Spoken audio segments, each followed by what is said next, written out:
Listo, ahora sí. Muy buenas tardes a todos. Entonces, muy agradecidos de que puedan nuevamente conectarse a todas nuestras actividades que estamos haciendo. Así que les damos la bienvenida. Reiteramos colocar los micrófonos en silencio para que podamos aprovechar bien la clase. Y hoy tenemos un invitado de lujo, ¿ya? Es el doctor David Altman, profesor de Ciencia Política de la Universidad Católica de Chile. Sacó su PhD en la Universidad de Notre Dame.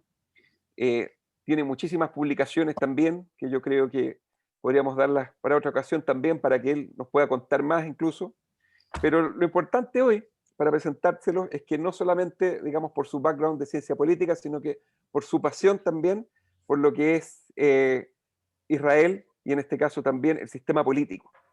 Así que vamos a poder tener una muy buena conversación y contar con 30 minutos aproximadamente de una conferencia breve y después también hacer preguntas habitualmente como lo hacemos a través del chat para que todos nos puedan colocar ahí. También les solicitamos no dejar comentarios específicamente, sino que preguntas. Preguntas para que David las pueda ir contestando.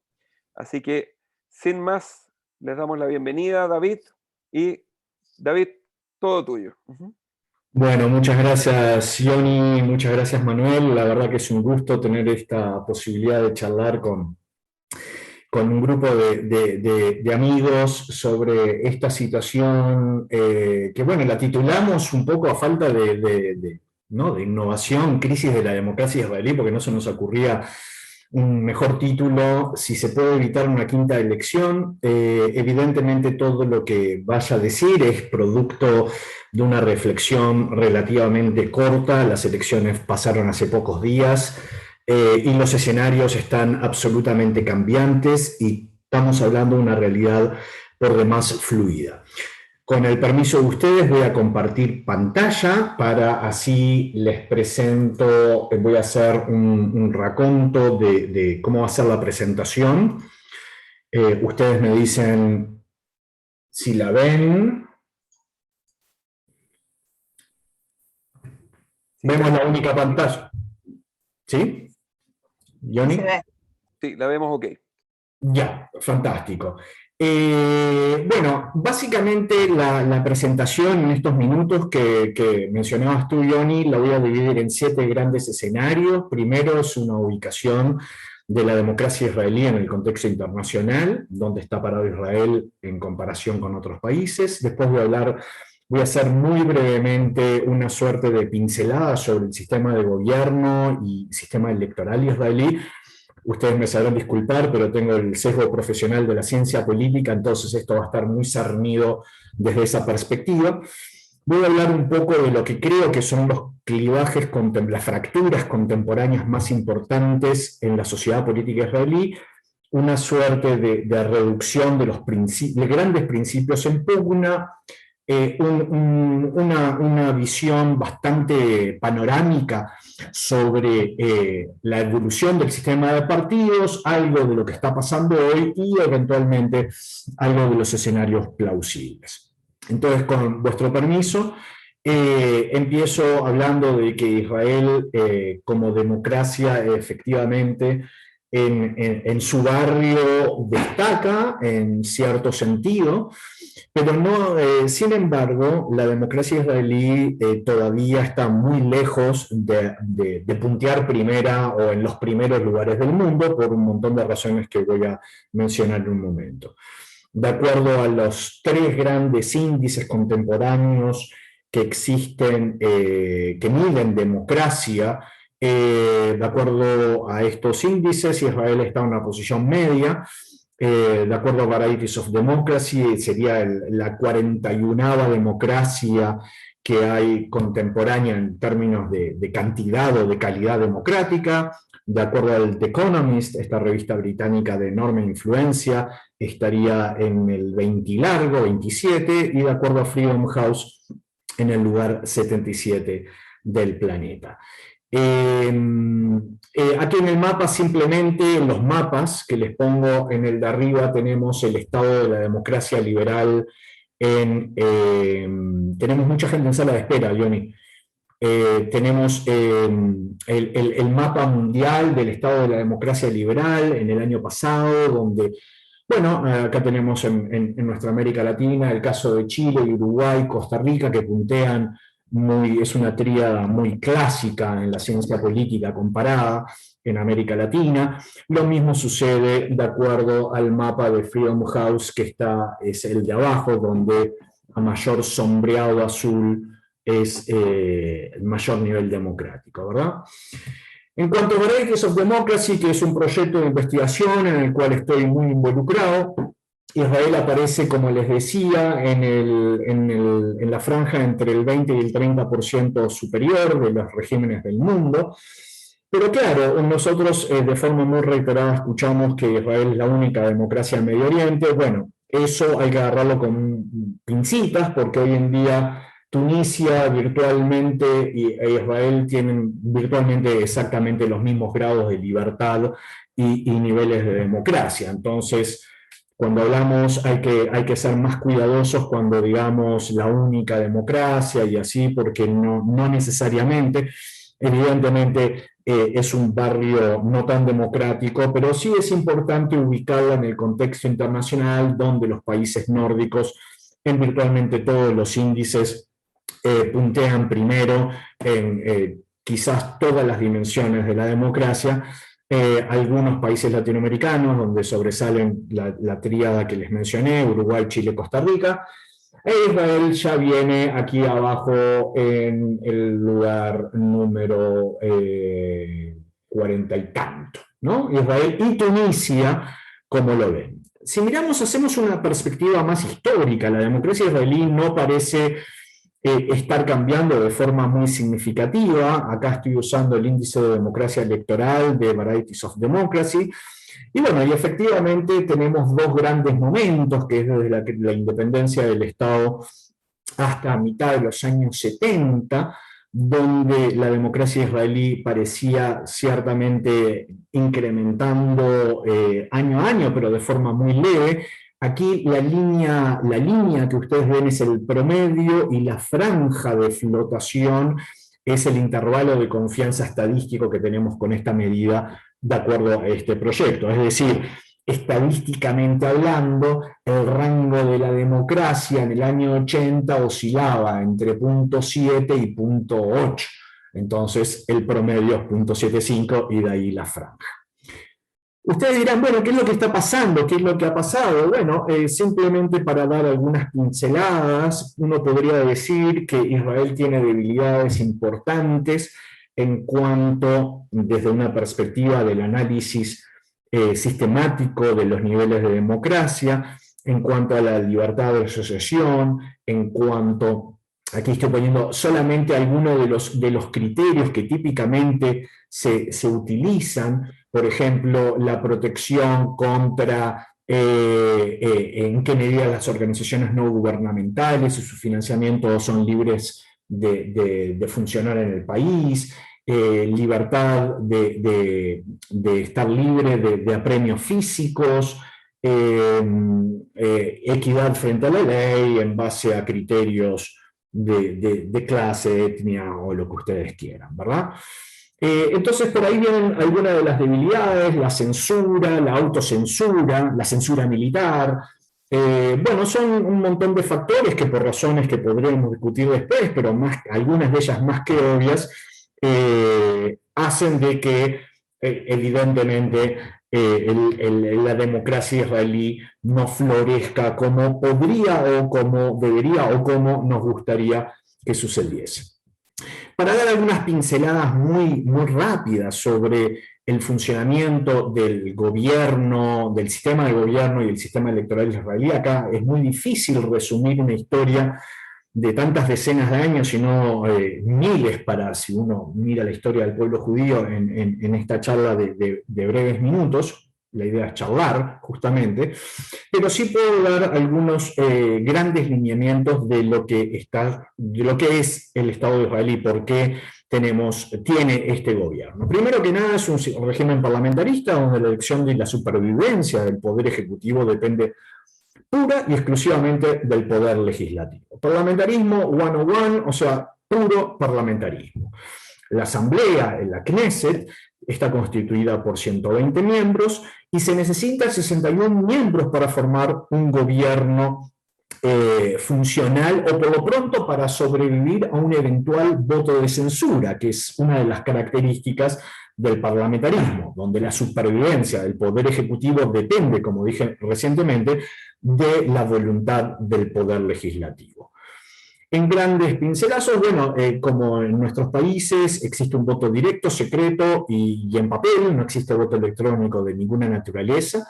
Para ser votante simplemente hay que ser ciudadano mayor de 18 años y para ser candidato a virtualmente todas las posiciones electas es simplemente ser ciudadano mayor de 21 años.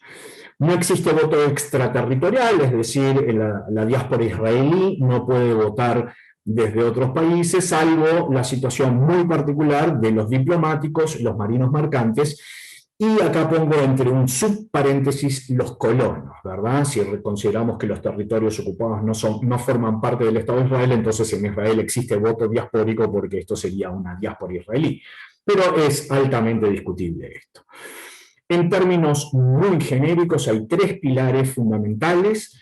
El Israel todo es un distrito único nacional, a diferencia de aquí en Chile, donde tenemos 28 distritos, o en otros lugares donde es estadual, provincial, etcétera, sino que todo el Estado de Israel es un único distrito electoral, como Holanda, como los Países Bajos y el mismo Uruguay. Tiene una representación proporcional que al día de hoy exige pagar un peaje de entrada a la Knesset del 3.25% de la Knesset. Este es un número que lo van a ver de forma reiterada y repetitiva en todos los diarios y en todas las noticias que han habido en los últimos tiempos sobre Israel, porque justamente este número fue aumentando a lo largo de la historia. Cuando se creó el Estado, el peaje de entrada era simplemente 120, los votos sobre 120 quedaba aproximadamente 0.8% del voto nacional para tener un miembro en la Knesset. Ahora, básicamente, para entrar a la Knesset un partido necesita 4 asientos. Asimismo, las listas son cerradas y bloqueadas. Aquí en la fotito que les estoy mostrando abajo es simplemente lo que ve el votante israelí cuando va a votar. Son papeles donde ni siquiera aparecen los nombres de los candidatos, sino que aparece un acrónimo o un nombre muy breve del candidato. Las listas se pueden encontrar en internet o en otros medios de comunicación, son públicas, pero son cerradas y bloqueadas, es decir, los electores no pueden alterar ni elegir una persona y eliminar a otra persona de la lista o alterar el orden. Es tal como viene.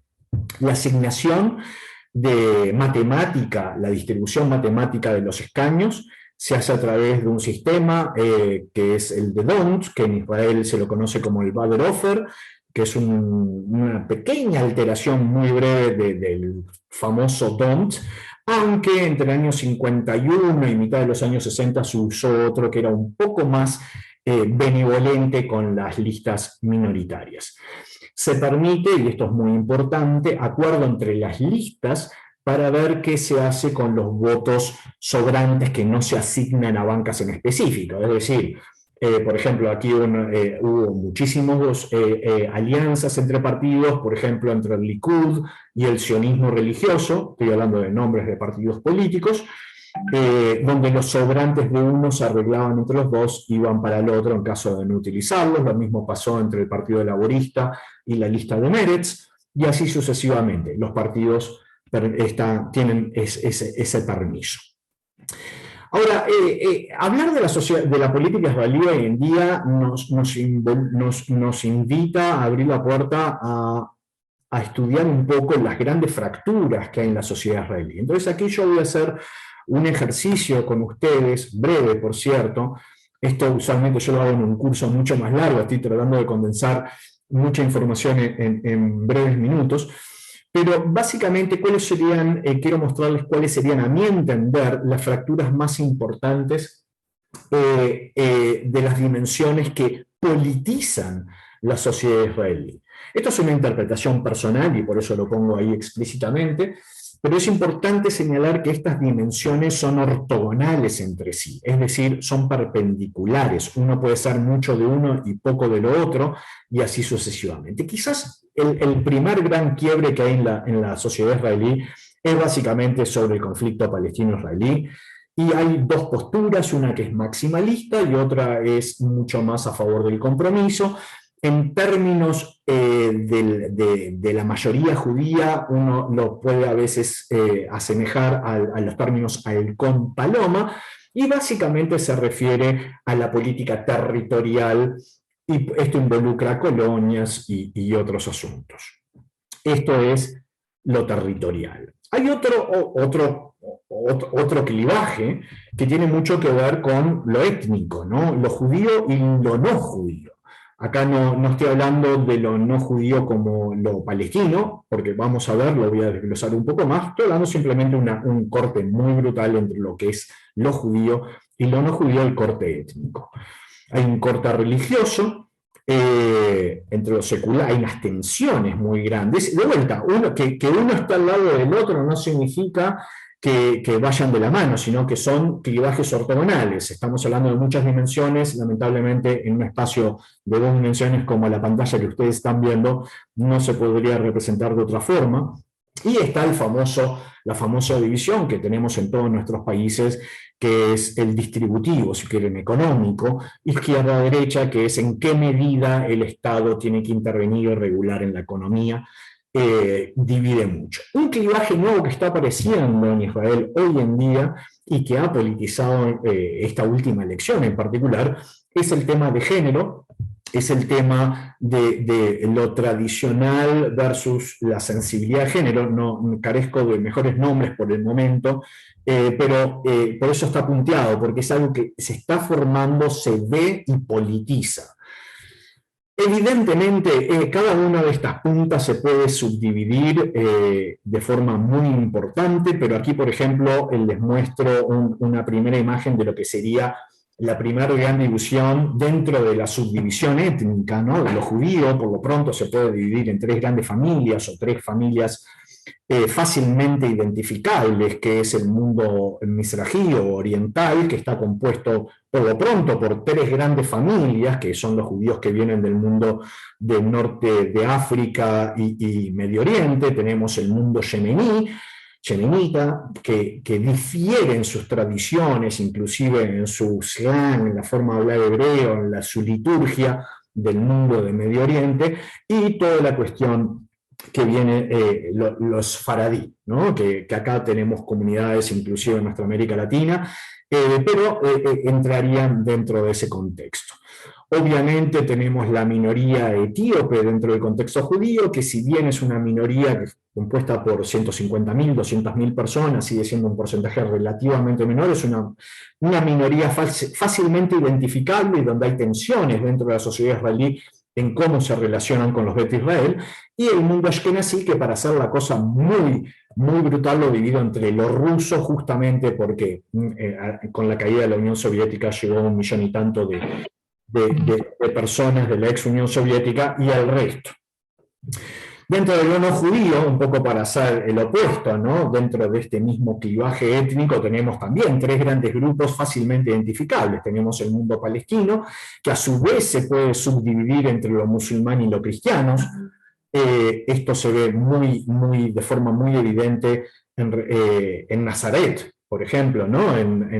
La ciudad de Nazaret es una ciudad demográficamente muy clara en sus subdivisiones, los barrios cristianos, los barrios musulmanes, los barrios judíos, y así sucesivamente.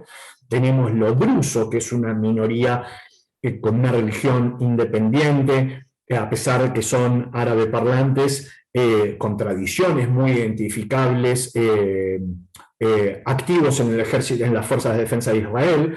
Y también tenemos un submundo que politiza al día de hoy, que son todos los trabajadores que han llegado en cierto sentido en el último par de decenas de años, donde sobresale lo filipino, lo tailandés, así como también los buscadores de asilo o asilo seekers, si quieren, asylum seekers, que particularmente son sudaneses, eritreos y de otras partes del África subsahariana. Esto para dar una idea de la complejidad que tiene la sociedad y la política israelí, donde cada una de las combinaciones posibles tiene un reflejo, en cierto sentido, en corrientes políticas contemporáneas. Sin embargo, si tengo que agarrar esta enorme complejidad y reducirla a tres principios en pugna, al día de hoy yo creo que son tres grandes cosas que chocan entre sí y no se pueden maximizar entre todas. Por un lado tenemos la idea del Israel democrático, donde los procedimientos, el imperio de la ley y todo lo que entendemos como elecciones libres, periódicas y justas cada cierto tiempo se tienen que realizar. Tenemos el Israel judío, donde para algunos la mayoría de la población sea judía y se conserven ciertas tradiciones judías, y el Israel o la tierra de Israel completa. Evidentemente estos son los tres grandes temas, yo encuentro, que marcan la política israelí o que dividen los grandes campos de la política israelí contemporánea, donde uno podría decir de que los campos, la intersección entre el Israel judío y el Israel democrático está mejor representado en el campo de centro o en la izquierda sionista. La intersección entre el Israel completo a nivel territorial y el Israel judío tiene su bandera en los partidos de derecha y la derecha radical, que en esta última elección lograron entrar al Parlamento, y el Israel democrático y el Israel completo viene en esa intersección, es donde encontramos a los grupos más de izquierda radical. Lamentablemente, o sea, no lamentablemente, no se puede maximizar los tres principios de forma simultánea, la intersección de estos tres grandes conjuntos es un conjunto vacío. No hay posibilidad de tener un Israel judío, democrático y completo, territorialmente hablando, de forma lógica. Lo que vemos en las elecciones, estas últimas elecciones, las cuartas elecciones, es una traducción, un poco la consecuencia de lo que viene pasando esta figura. No se preocupen, la voy a explicar en un poco más de detalle en unos minutos. Pero básicamente lo que ha pasado ahora no es nuevo y viene en una tradición que se remonta a al Yishuv, ¿no? A la colonia pre-establecimiento del Estado. Aquí esta es una gráfica que la presentó The Economist en esta última semana y básicamente nos esboza, obviamente no se preocupen por leer, pero fácilmente lo van a entender ahora en un minuto, cómo ha evolucionado las grandes familias y las grandes tradiciones políticas israelíes desde la primera elección a la Asamblea Constituyente. Ahora que en Chile estamos hablando de Asamblea Constituyente, ustedes saben que la primer Knesset se eligió como una Asamblea Constituyente. Se convirtió en la primer Knesset, pero el objetivo era eventualmente escribir una constitución que al final nunca se escribió, pero por otro tipo de razones. Aquí voy a hablar un poco más, pero simplemente lo que quiero mencionar es que ustedes van a poder ver que hay un campo más azul. Yo soy daltónico, no sé si es azul exactamente, que es todo lo que viene del lado del laborismo, que se viene afinando. Hay un sector rojo que a mitad de los años 90 empieza a crecer, y hay un sector naranja que empieza a crecer en los años 80. Un poquito para desglosar muy brevemente, así me pego al tiempo comprometido. Uno podría decir de que en las primeras 4 o 3 elecciones, el gran pivot, el centro ideológico de la política israelí y los grandes centros de debate transcurrían en la relación Occidente-mundo soviético. El gran clivaje fue entre el laborismo o Mapai, si ustedes quieren, y el Mapam, ¿no? El Partido Socialista Israelí. Eso cambia a fines de los años 50 y nos vamos el pivote ideológico se va moviendo y se transforma en un clivaje, en una discusión centrada en la lucha entre lo que sería el hegemónico partido Mapai, Ben Gurión, Golda Meir, etcétera, con Menachem Begin. Esto sucede a fines de los años 50, en gran medida viene dado, lo podemos hablar después, pero por la caída del estalinismo, un poco la tomada en conciencia del MAPAM, que hasta cierto momento fue bastante prosoviético en ciertas dimensiones, pero cuando se abre y se entera el mundo de lo que hizo de Stalin, ahí como que MAPAM vira, y bueno, la política internacional sumada a la operación de Suez del año 56 hacen que el viraje, también el centro ideológico israelí, se mueva un poco a la derecha. Quizás el gran evento histórico político israelí en 1977 es el famoso Mahapaj, o una traducción libre del hebreo es como que la tortilla se dé vuelta, que es cuando asume Menachem Begin, y el fin de lo que sería la estatalidad, es muy difícil traducir Mamlachut, pero sería algo así como la perspectiva estatal del laborismo israelí. Desde ese entonces en adelante, el gran clivaje es entre el laborismo y el Likud, y la reacción al proceso de paz, donde surge este campo que yo les mencionaba recientemente, este grupo naranja, que ven aquí abajo a la derecha, donde surge por primera vez una reacción frente a los acuerdos de paz, por el lado de la derecha, con Geula Cohen, Rafael Eitan y otros individuos que tuvieron un calado importante en la política israelí desde ese entonces. En la época moderna, bueno, tenemos una época de empates técnicos o de unidades nacional. Estoy haciendo un resumen de 70 años de política israelí muy breve. Tuvimos una experiencia muy limitada a 3 elecciones, con la elección directa del primer ministro, es decir, Israel pasó por un muy breve periodo de presidencialización de su régimen de gobierno. El asterisco rojo es el asesinato de Yitzhak Rabin. Yo creo que eso marca un antes y un después en la política israelí.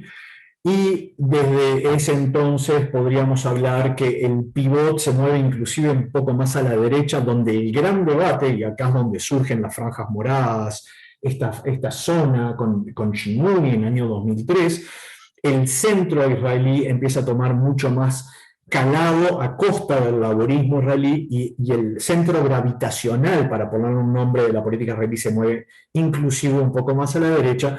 Y estamos ahora inmersos en lo que podríamos llamar la era Bibi, para ponerle un acronismo, ¿no? Volvimos a tener la elección indirecta del primer ministro, el parlamentarismo clásico, se dejó esta idea de la elección directa del primer ministro. Creo que hubo un consenso muy amplio en la sociedad israelí sobre las limitaciones que ofreció. Ahora voy a hacer muy brevemente, y acá perdónenme si me vuelvo un poco técnico de más, pero voy a cortar la política israelí de acuerdo a ciertos criterios que en la ciencia política que consideramos muy importantes.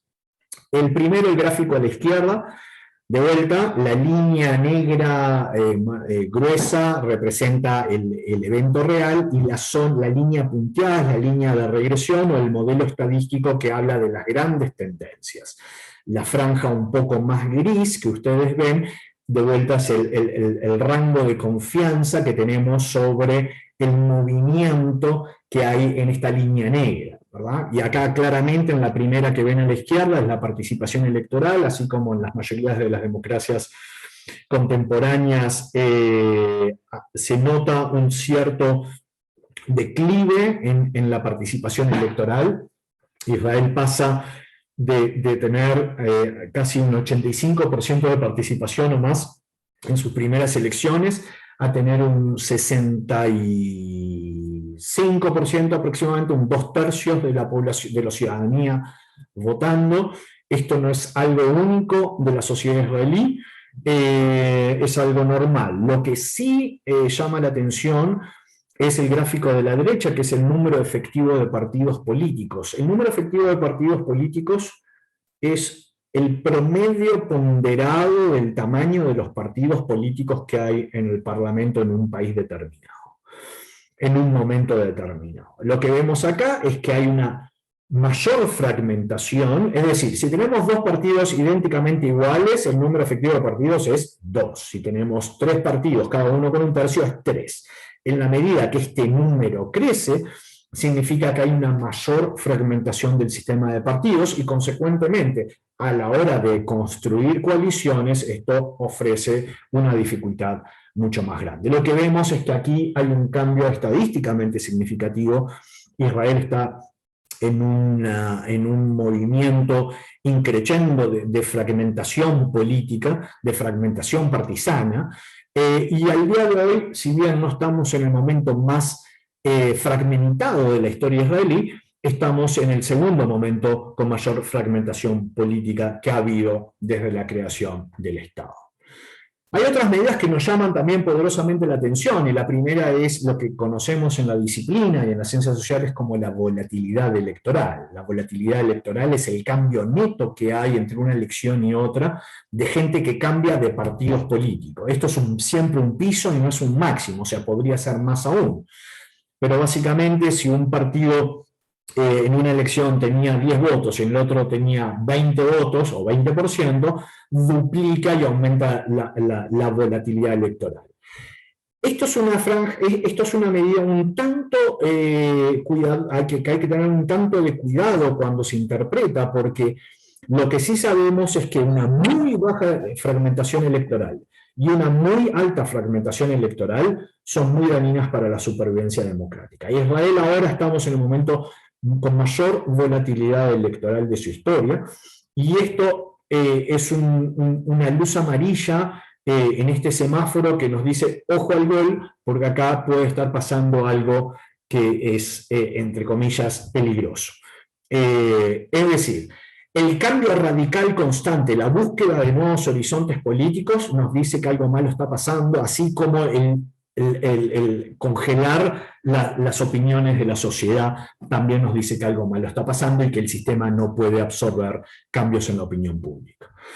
Y también en el gráfico de la derecha vemos lo que está pasando, es el tamaño combinado de las dos listas más votadas. Yo creo que esto refleja un poco lo que se está viviendo en Israel, básicamente en la mayoría de los tiempos que aquí se grafican es el laborismo por un lado y el Likud por otro, aunque en esta última elección, por ejemplo, es el Likud y Yesh Atir de Yair Lapid, ¿verdad? El laborismo tiene muchas menos bancas que Yesh Atir. Entonces, acá vemos que esta disminución, esta como muy invertida que se puede observar, nos denota las dificultades también que estamos viendo al día de hoy para el armado de la coalición. Y acá voy a mostrar un gráfico que me parece notable, una obra de arte que salió en el Haaretz hace 2 días. Es todos los problemas que tenemos en Israel para, al día de hoy, armar una coalición. Como les mencionaba, al ser un régimen parlamentarista, el gobierno que se forme tiene que sobrevivir un voto de desconfianza del Parlamento, y consecuentemente tiene que tener 61 votos activos o pasivos en la Knesset. ¿Qué es lo que está pasando? Bueno, el campo anti-Bibi, que es el que tiene el fondo azul, tiene 57 bancas, el campo pro-Bibi tiene 52 bancas, y el campo indeciso al día de hoy tiene 11 bancas. El problema que estamos enfrentando es que son 2 listas que ven las líneas rojas donde hay una cruz que dicen, yo con ellos no me voy a poner de acuerdo, con ellos no voy a negociar, y consecuentemente vemos la imposibilidad de hacer combinación. ¿Se acuerdan, no? En todas las combinatorias matemáticas, acá es virtualmente imposible encontrar una coalición que tenga más de 61 bancas. Entonces, este escenario nos lleva a tres posibles escenarios plausibles, y con esto cierro, que son uno de parálisis, uno del triunfo de una coalición anti-Bibi, una del triunfo de la coalición pro-Bibi. No son todas malas noticias. El primer escenario es el quizás un poco más estresante para todos los israelíes en particular, es que sí, todos los líderes políticos de los partidos que lograron entrar al Parlamento, la Knesset, mantienen su promesa preelectoral y mantienen la disciplina interna de su partido, es decir, evitan que se le escape 1 o 2 legisladores, es seguro que vamos a una quinta elección de aquí a 6 meses. Eso es un hecho. ¿Por qué? Por justamente lo que les mencionaba de la imposibilidad de acuerdos para llegar a las 61 bancas, como aquí está graficado en esta figura de Lawrence. El segundo escenario, y obviamente estoy hablando de grandes pinceladas, no me estoy metiendo en detalle íntimo de qué si un partido sí, un partido no, pero lo podemos charlar si quieren. Si se lograse armar una coalición anti-Bibi, yo personalmente encuentro que la democracia israelí podrá avanzar en grandes aspectos, en gran medida en uno de las dimensiones más complicadas y que creo que fue una de las dimensiones que más movilizó, que son todas las presunciones de soborno, fraude y abuso de funciones del primer ministro de Bibi Netanyahu, ¿verdad? De Benjamín Netanyahu. Entonces, si se avanza en esta coalición anti-Bibi, por lo pronto, desde esa dimensión, desde el imperio de la ley, de la igualdad frente de todos los ciudadanos frente a la ley, ahí va a haber un paso muy importante independientemente de otras posturas. Y si Bibi lograra seducir al partido Ra'am, ¿no? a la lista que encabeza Mansur Abbas, sería, y por eso digo que no es tan terrible, no todos los escenarios son tan terribles, sería la primera vez que un partido palestino israelí entre en una coalición de gobierno y que la minoría más significativa del país tenga posibilidad de influenciar en la toma de decisiones. Esta no sería la primera vez que hay palestinos en el gabinete. Aquí me tomé la molestia de revisar un poquito abajo, si ven, no se ve mucho, pero son los palestinos y israelíes que han estado en el gobierno en la historia de Israel, y tenemos el primer caso, que fue el subsecretario del Ministerio de Salud, Abdelaziz, que era Javier Knesset de Mapam, y que entró en el gobierno de Golda. Si bien no fue ministro, pero estaba en el gabinete, técnicamente en Israel eso cuenta como ser parte del gabinete. En la Knesset número 15, en el año 2001, Salah Arif, bajo el gobierno de Sharon, entró como ministro sin portafolio, él era un druso, es un druso, y en el gobierno de Ehud Olmert tenemos a Ralim Mahaldeh, que él sí es el primer ministro, a pesar de que era ministro sin portafolio, después se convirtió en el ministro de Ciencia y Tecnología, musulmán, pero también viniendo de la mano del Partido Laborista. Es decir, nunca hubo una participación activa de un partido árabe palestino-israelí en la coalición de gobierno, y en caso de que se formara, que lograra cuajar este tercer escenario, por lo pronto, más allá de todos los temores y aprensiones que uno personalmente le pueda tener a Benjamín Netanyahu, por lo pronto, el lado positivo implicaría esto, que la democracia o el consensualismo israelí expandiría su ámbito de acción. Entonces, voy a cerrar por acá porque estoy exactamente en 32 minutos y veo bien mi reloj, y empecemos a charlar, a lo que quieran. Muchas gracias. Gracias, David. ¿Me escuchan bien? Perfecto. Sí, súper. Gracias por la exposición. Hay algunas preguntas, pero quisiera yo empezar aprovechándome. Una pregunta que yo te quiero hacer. En mi opinión, el sistema israelí premia al partido chico, a diferencia de otros sistemas en Medio Oriente donde el partido grande gana, por ejemplo, el turco, ¿no? El turco tienes que sacar un porcentaje, si no me acuerdo mal, 9% de la votación para entrar a la gran asamblea. Aquí nos pusiste que es muy bajo, ¿no? Mi pregunta es la siguiente, y además creo que el sistema israelí premia la representatividad por sobre la gobernabilidad en algunos puntos, ¿no? Mi pregunta es la siguiente, ¿una segunda vuelta resolvería el asunto? O sea, mantener el resultado de la Knesset, pero ir a una segunda vuelta con los dos, no tocar la Knesset, sino dejarla dividida como se haya hecho, y alguna segunda vuelta que decidiera quién fuera primer ministro, ¿resolvería algo o caeríamos en lo mismo? Porque sería un primer ministro muy débil ante el Parlamento. Esa es mi pregunta y yo te voy leyendo las otras preguntas. Ya, bueno, brevemente te respondo. Sí, el caso turco es un caso excepcional, 9%, creo que es el caso máximo que hay de peaje de entrada en el mundo contemporáneo y también podríamos discutir si eso es democrático o no. O sea, Turquía hoy en día no rankea como un régimen democrático para empezar, ¿no? O sea, no satisface los mínimos democráticos eh, estandarizados en la disciplina.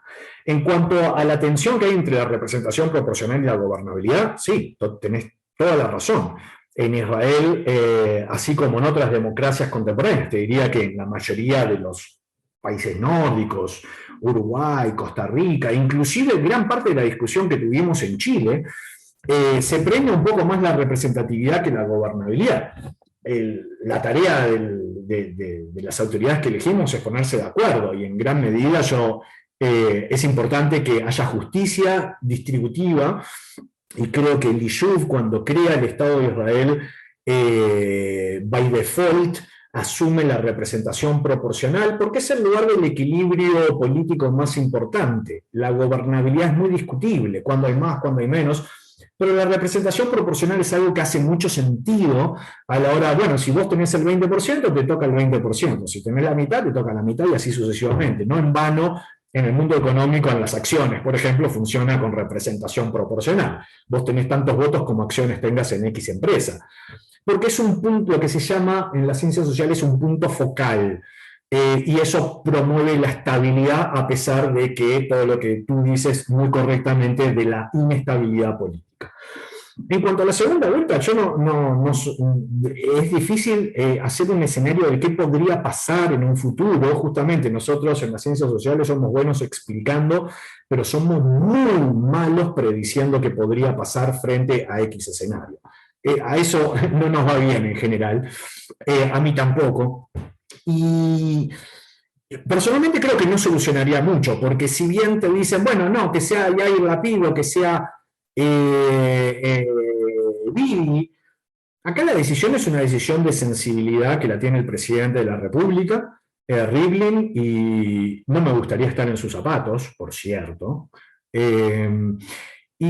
él va a tener que ocultar un poco las preferencias de los partidos y en función a eso, él tiene la independencia para decidir a quién le da por primera vez la posta. Si esta persona es exitosa en la construcción de una coalición, bien, y si no, tiene 21 días, bueno, se puede extender, se puede modificar un poco, si no, pasa al siguiente que el presidente quiera, y bueno, y posiblemente la propia Knesset pueda llamar a unas quintas elecciones de forma inmediata. Entonces, esa tensión entre la representación proporcional y la gobernabilidad es un clásico, uno de los dilemas clásicos que tenemos en la disciplina, muy difícil de solucionar.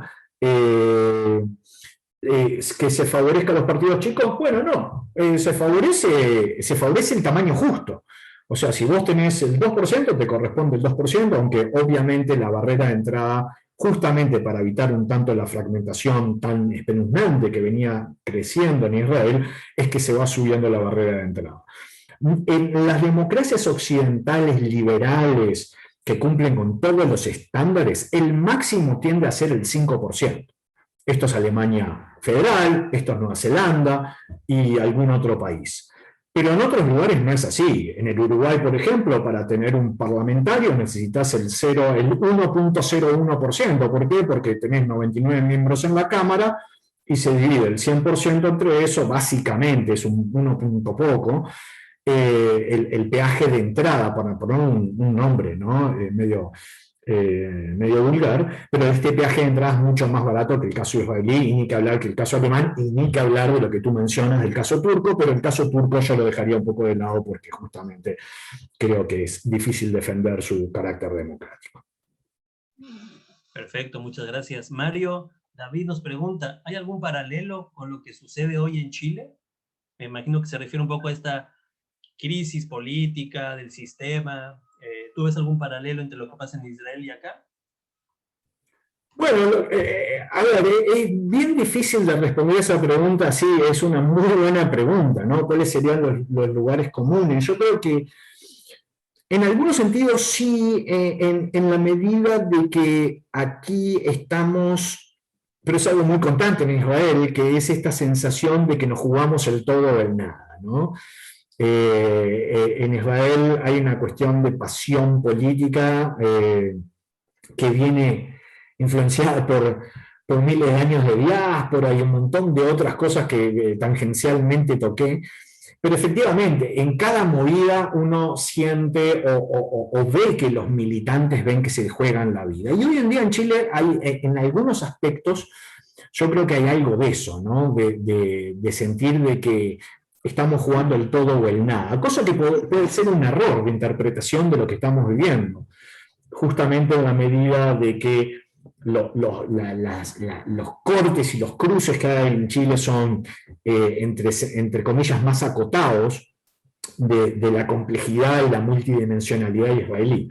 Entonces, en el sentido de que hay una sensación de urgencia, posiblemente sí, pero encuentro de que lo que se está jugando en cada uno de los dos lugares es radicalmente distinto, ¿no? Aquí estamos hablando del cambio o no de una constitución democráticamente graficada, dibujada, construida, y en el otro lado no pasa por ahí, pasa por otros lugares, pasa qué hacemos con el primer ministro, pasa qué se hace con los territorios, con la distribución del Estado, con la crisis económica, en eso sí, Israel y Chile son muy parecidos, los dos han decrecido en el 2020 exactamente lo mismo, menos 6% de contracción, lo mismo que el Uruguay, en contracción económica. Israel es un ejemplo, por un lado, de reacción a la pandemia frente a la vacuna, ¿no? Es el ejemplo mundial, pero por otro lado también han habido enormes dificultades en cuanto a las manifestaciones y congregaciones públicas, en fin, en todos lados tenemos claroscuros, en absolutamente todos los lugares del mundo.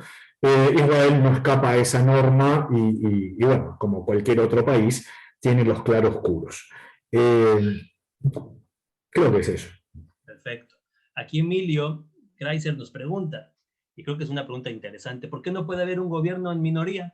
¿Por qué necesariamente la tendencia que tengas que negociar una mayoría de 61? ¿Por qué no pensar un escenario de eso, gobierno en minoría, y arréglatelas como puedes, ¿no?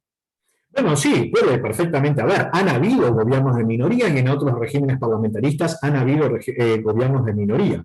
El problema con un gobierno de minoría es altamente inestable y constantemente amenazado un voto de censura de la oposición en un recambio del primer ministro. Es decir, en la mayor parte de las energías de este gobierno de minoría va a estar dedicadas a su supervivencia más que a la acción de gobernar. Justamente porque los votos de confianza y la posibilidad de alternancia del primer ministro con un gobierno de minoría son mucho más altas. Han habido en otras circunstancias en Israel gobiernos de minoría, laboristas, por ejemplo, el gobierno de Yitzhak Rabin, que tenía el apoyo implícito de listas palestinas, que en caso de intentos de voto de censura, las listas votaban en contra del voto de censura y aseguraba la gobernabilidad del país. Pero en una situación como la que estamos viviendo ahora, esto es de altísima inestabilidad. Ni que hablar, más aún, en un contexto de crisis económica galopante como la que estamos viviendo. No solamente la que se ve en Chile, en Israel, sino en el mundo completo, ¿no? Entonces, ¿se podría? Sí, técnicamente es posible. ¿Es viable? Políticamente lo veo la probabilidad casi que tiende a cero. Perfecto. Aquí una pregunta de Fernando. En las relaciones con los árabes, ¿cuáles son las influencias iraníes, sirias e iraquíes en los palestinos e israelíes? Luego que se imagina la relación que tienen los ciudadanos árabes de Israel con Irán, Siria e Irak. Sí, mira, es una excelente pregunta, es una pregunta también de muy larga respuesta, voy a tratar de dar un par de pincelazos. El Instituto Democrático Israelí, que se dedica a estudiar la sociedad israelí, muestra a través de opinión pública, son estudios de después les puedo compartir el link, hay un montón de trabajos, hacen una suerte de radiografía constante sobre la población israelí, entre ellas obviamente la minoría palestina. La enorme mayoría de los ciudadanos palestinos y israelíes se sienten israelíes, lo que no significa que no se sientan discriminados por el Estado o en una situación con un cierto hándicap frente a la mayoría. Esto es natural, pasa en todos los lugares donde hay mayorías y minorías. Irán, Siria y Yemen y algún otro tienen relativa poca influencia. Es más, uno puede ver que ahora el gran kit de la negociación que estamos viendo ahora, como cuando estamos hablando, es justamente entre Mansur Abbas, del Partido Islamista Israelí, y Bibi Netanyahu. El Partido Islamista, bandera verde, ¿no?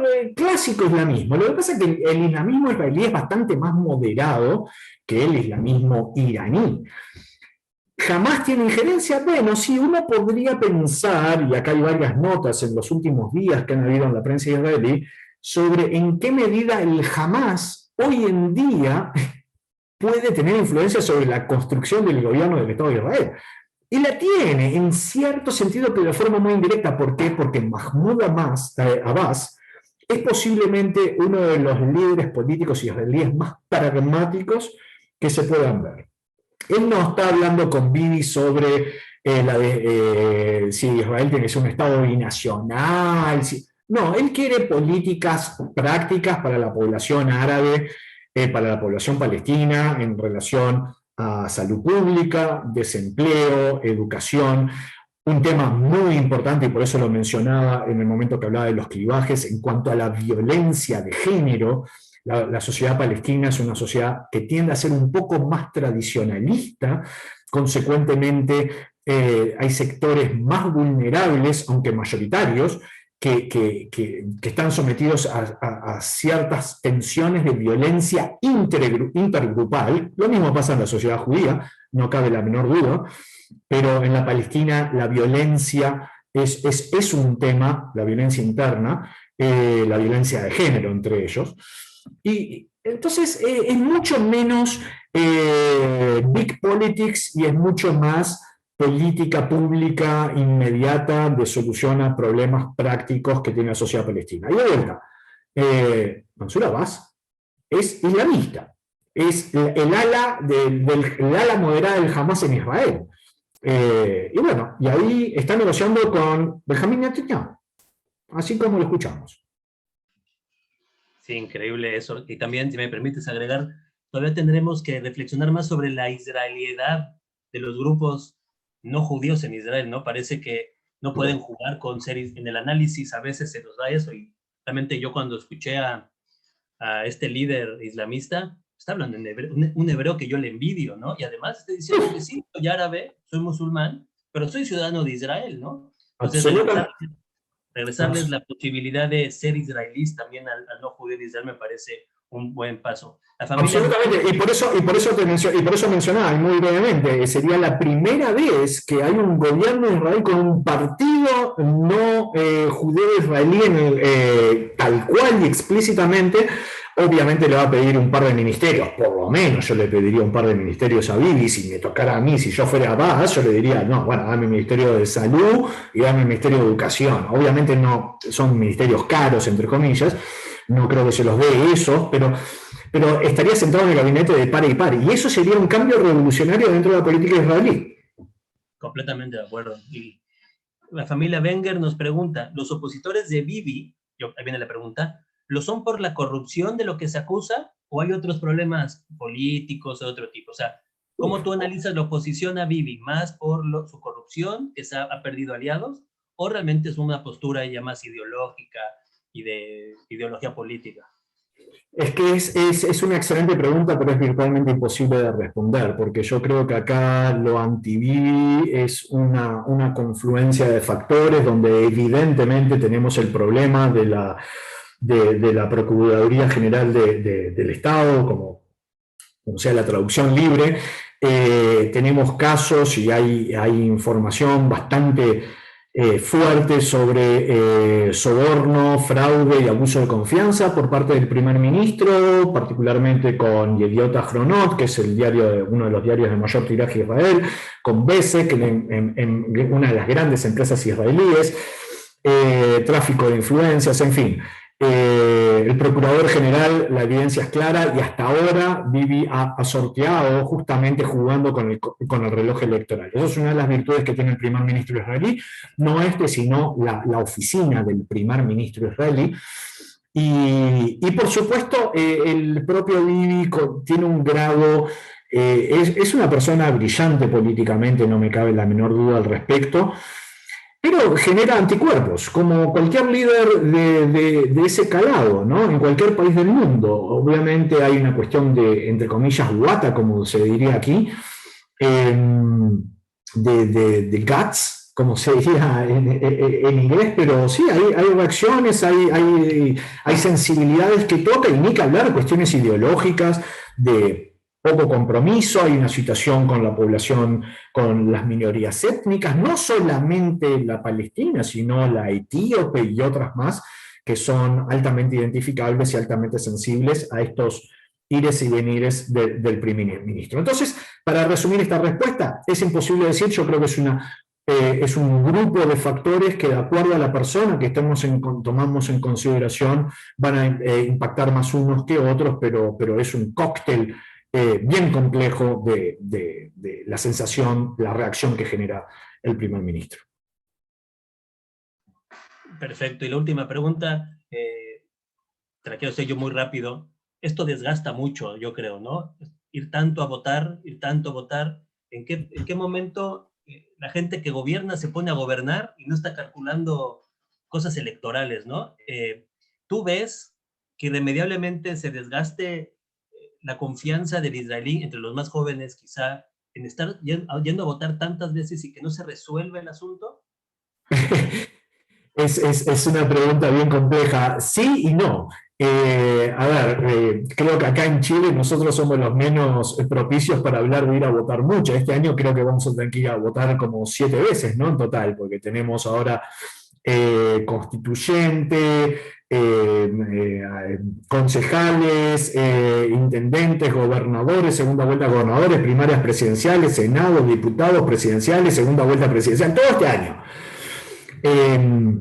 Bueno, sí, yo creo que la democracia es un músculo y se fortalece usándolo bien.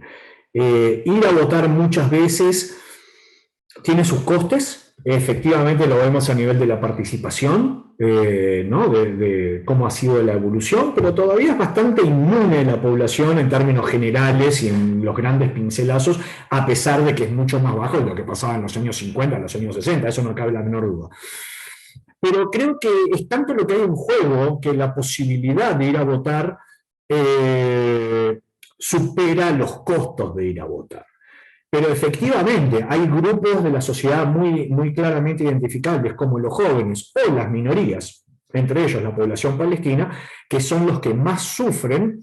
Es lo mismo que nos pasa acá o lo que pasa en cualquier otro lugar del mundo, en cualquier otra democracia del mundo, donde justamente es fácilmente identificable cuáles son los primeros grupos en desafectarse, que son usualmente los grupos más débiles socialmente, los más pobres, las minorías étnicas y así los jóvenes. Usualmente los que van a votar más son los sectores de la población con mayor nivel educativo, con mayor ingreso, con mayor salud y así sucesivamente. Esto no es algo chileno, no es algo israelí, es algo que pasa en las democracias, todas. Posiblemente una de las perspectivas más claras y robustas que hay en la política comparada es esa. Entonces sí, por un lado sí, pero por otro lado no. Es decir, no tengo una respuesta. Perfecto. David, hemos llegado al final acá de esta sesión, así que estamos profundamente agradecidos por tu participación el día de hoy. Y han llegado excelentes comentarios y agradecimientos también a través del chat. Quedaron todos muy, muy contentos. Así que junto con eso, avisarles a quienes deseen esta grabación también que nos envíen un correo electrónico, como lo dejamos en el chat, a orientemedioycaucaso@gmail.com y se la vamos a hacer llegar. Así que desde ya también les enviamos muchos saludos a todos. Hemos visto personas desde Brasil, de Uruguay, de diversos países aquí en Latinoamérica, así que también les agradecemos su presencia. Así que nuevamente les enviamos muchos saludos, les vamos a estar enviando noticias prontamente, así que nos despedimos con un buenas noches y aquellos que están celebrando la festividad de Pesaj también, Hag Sameach. Muchas gracias, David, nuevamente y saludos a todos. Hag Sameach, un abrazo grande cuando quieran, un gusto.